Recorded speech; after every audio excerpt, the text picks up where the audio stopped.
একজন আল্লাহর অলি এবং এক যুবকের স্ত্রীর ধৈর্যের ঘটনা।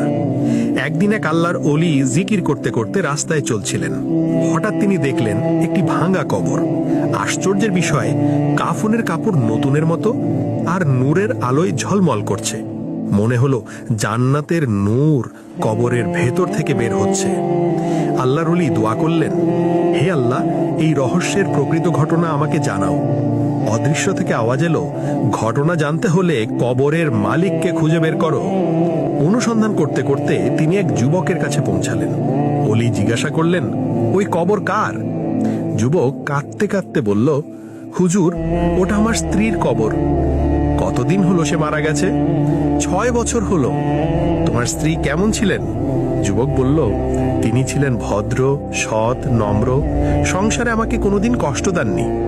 অলি জিজ্ঞাসা করলেন, তবে এমন কি গুণ ছিল যার কারণে তুমি আজও এত কাঁদছ?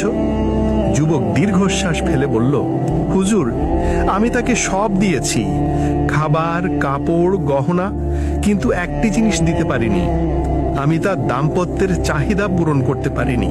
তবুও তিনি একবারও অভিযোগ করেননি, শুধু আমার ইজ্জত রক্ষার জন্য ধৈর্য ধরে গেছেন। এ কথা শুনে আল্লাহর ওলি কেঁদে বললেন, সুবহানাল্লাহ, এ কারণেই আল্লাহ তাকে জান্নাতের নূর দিচ্ছেন। তোমার স্ত্রী জান্নাতি নারী, আর তুমি ধৈর্যশীল স্বামী। ইনশাআল্লাহ তুমিও জান্নাতি হবে।